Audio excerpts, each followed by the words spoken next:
Welcome आप सभी का स्वास्थ्य के एग्री कोचिंग इंस्टीट्यूट में स्वागत है। आज हम लोग फंडामेंटल ऑफ एग्रोनॉमी के पेपर में जो लास्ट ईयर में कुछ शॉर्ट क्वेश्चन पूछे गए हैं उनका सॉल्यूशन करेंगे। सबसे पहला है टिलेज या टिल्थ क्या होता है।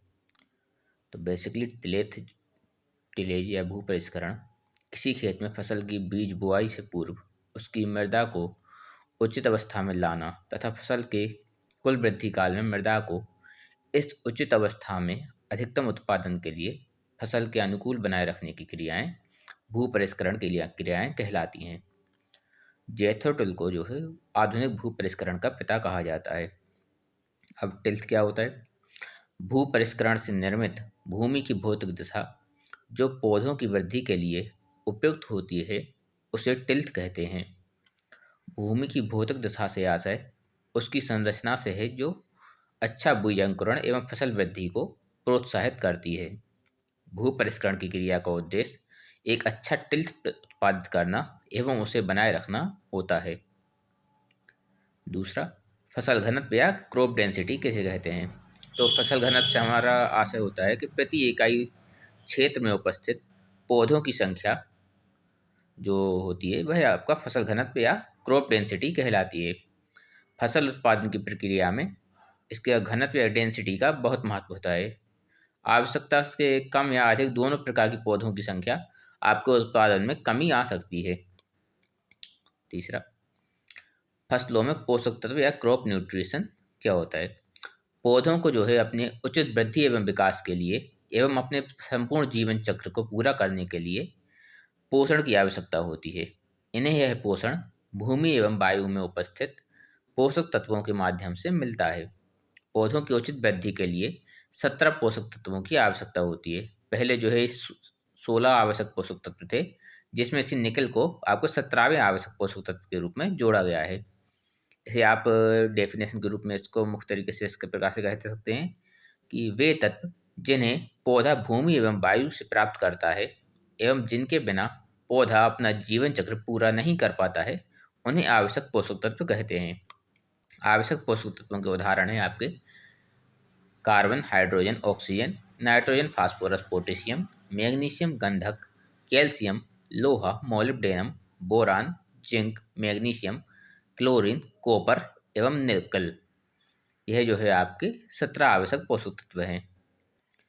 अब एकल खेती या मोनोकल्चर क्या कहलाता है। एकल कृषि एक विशेष कृषि पद्धति है जो कि एक विशिष्ट भूमि या खेत पर एक समय में केवल एक ही प्रकार की फसल को उगाने के विचार पर आधारित है। एकल कृषि एक समय में एक ही फसल, पौधे या पशुधन प्रजातियों, विविधता या नस्ल को किसी क्षेत्र या किसी प्रणाली में पैदा करने या उगाने की कृषि पद्धति है। अब मिक्स्ड क्रॉप फार्मिंग या मिश्रित खेती किसे कहते हैं। जब फसलों के उत्पादन के साथ साथ पशुपालन का कार्य भी किया जाता है तो इसे मिश्रित कृषि या मिक्स्ड फार्मिंग कहते हैं। जब एक बार में एक से अधिक फसल एक ही जगह या एक ही स्थान पर उगाई जाती हैं तो उसे आपका मिक्स्ड क्रॉप या मिश्रित फसल कहते हैं। मिश्रित फसलों की खेती में एक मुख्य फसल को एक साथ एक या दो अन्य सहायक फसलों के साथ साथ उगाया जाता है, जैसे ज्वार प्लस मूंग, अरहर प्लस मूंगफली, बाजरा प्लस उड़द, मक्का प्लस उड़द, गेहूं प्लस चना तथा गेहूं प्लस सरसों आदि इसके उदाहरण हैं।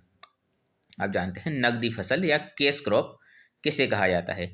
नकदी फसलों में उन व्यापारिक फसलों को शामिल किया जाता है जिनके माध्यम से उद्योगों को कच्चा माल प्राप्त होता है एवं जिन्हें उगाने का मुख्य उद्देश्य अधिक लाभ प्राप्त करना होता है। भारत में पैदा होने वाली प्रमुख नकदी फसलों में गन्ना, कपास, तंबाकू, चाय, कॉफी, जूट आदि शामिल हैं। अगला क्वेश्चन है जलवायु एवं मौसम या क्लाइमेट एवं वेदर के बारे में क्या जानते हैं। मौसम और जलवायु किसी स्थान की दिन प्रतिदिन की वायुमंडलीय दशा को मौसम कहते हैं और मौसम के ही दीर्घकालिक औसत को जलवायु कहा जाता है। दूसरे शब्दों में मौसम अल्पकालिक वायुमंडलीय दशा को दर्शाता है और जलवायु दीर्घकालिक वायुमंडलीय दशा को दर्शाता है। या ऐसे इस प्रकार से भी कह सकते हैं किसी इलाके या किसी एक तरह का औसत मौसम अगर लंबे समय तक बना रहता है तो उसे उस इलाके की जलवायु कहा जाता है।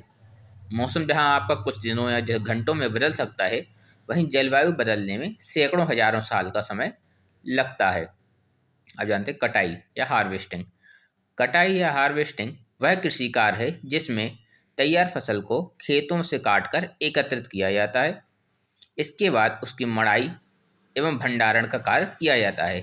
कटाई की क्रिया हाथों द्वारा एवं मशीनों द्वारा दोनों प्रकार से की जाती है। आजकल कटाई के लिए हार्वेस्टर का उपयोग अधिक किया जाने लगा है। झूम खेती या झूम कल्टीवेशन कैसे कहा जाता है? झूम कृषि जो है यह एक आदिम प्रकार की कृषि पद्धति है जिसमें वृक्षों एवं वनस्पतियों को काटकर उन्हें जला दिया जाता है और साफ की गई भूमि को पुराने उपकरणों, लकड़ी के हलों आदि से जुताई करके बीज बो दिया जाता है। यह कृषि अधिकतर जंगलों में रहने वाले आदिवासी समुदायों द्वारा की जाती है। जब एक स्थान की उत्पादन क्षमता कम हो जाती है तो दूसरे स्थान को साफ करके खेती करने लगते हैं। इस कारण से इसे स्थानांतरण कृषि भी कहा जाता है। अब जानते हैं एलिलोपैथी।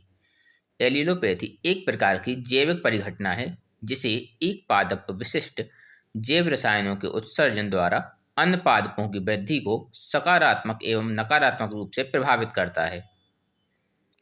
इस प्रकार से उत्पन्न इस प्रक्रिया में उत्पन्न रसायनों को एलिलो रसायन कहा जाता है जो पादपों के किसी भी भाग, फूल, पत्ती, तना या जड़ों द्वारा उत्सर्जित किए जाते हैं। अब पौध आइडियोटाइप या प्लांट आइडियोटाइप क्या है?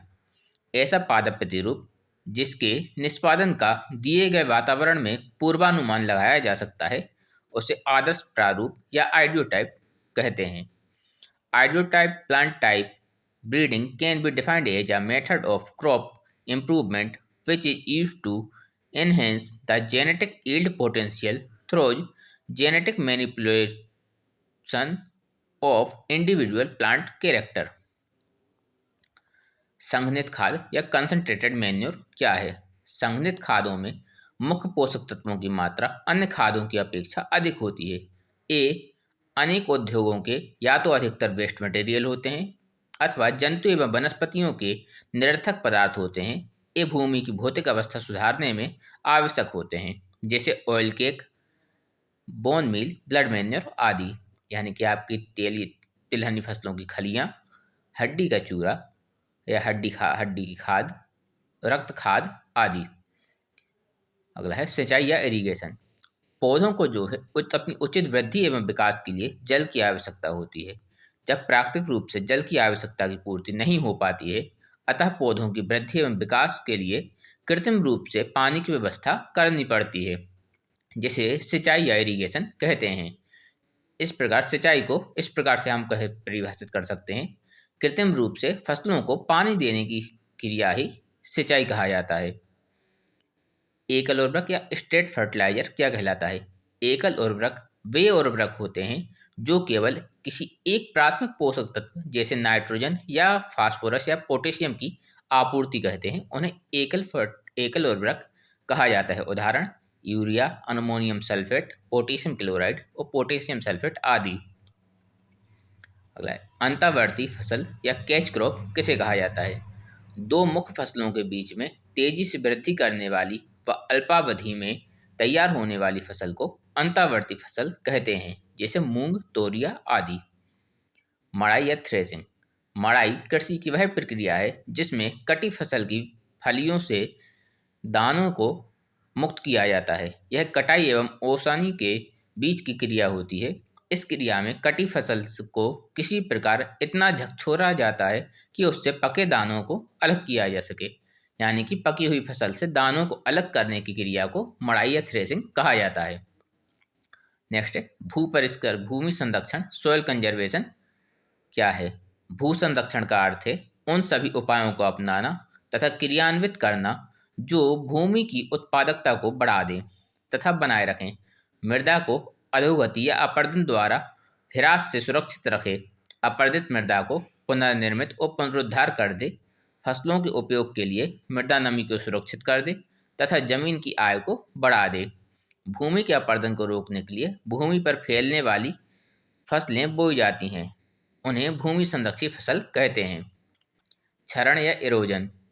भूक्षरण या मृदा अपरदन का अर्थ है मृदा कणों का बाह्य कारकों जैसे वायु, जल या गुरुत्वीय खिंचाव द्वारा पृथक होकर एक स्थान से दूसरे स्थान पर बह जाना। वायु द्वारा भूक्षरण मुख्यतः रेगिस्तानी क्षेत्रों में होता है, जहां वर्षा की कमी तथा हवा की गति अधिक होती है, परंतु जल तथा गुरुत्वीय बल द्वारा भूक्षरण पर्वतीय क्षेत्रों में अधिक होता है। अब कोल फसल या कोल क्रॉप किसे कहा जाता है? कोल फसल ब्रोकली, ब्रुसेल्स स्प्राउट्स, गोभी, फूल गोभी, कोलार्ड, केल और कोहलवी का वर्णन करने के लिए इस्तेमाल किया जाने वाला सामान्य शब्द है। परिपक्वता के सही चरण में इन सब्जियों की कटाई करने से पौष्टिक उच्च गुणवत्ता वाली उपज प्राप्त होती है। Cole crops is a general term used to describe many vegetables that belong to mustard family brassicae, including cabbage, cauliflower, broccoli, नोलखोल etc। अब जानते हैं RLBCAU एवं IGFRI का फुल फॉर्म क्या है। RLBCAU Rani Lakshmibai central agriculture university, Jhansi, Uttar Pradesh. IGFRI Indian grassland and fodder research institute, Jhansi, UP. Hope आपको ये video पसंद आएगी। आगे और वीडियो देखने के लिए चैनल पर विजिट करते रहिए।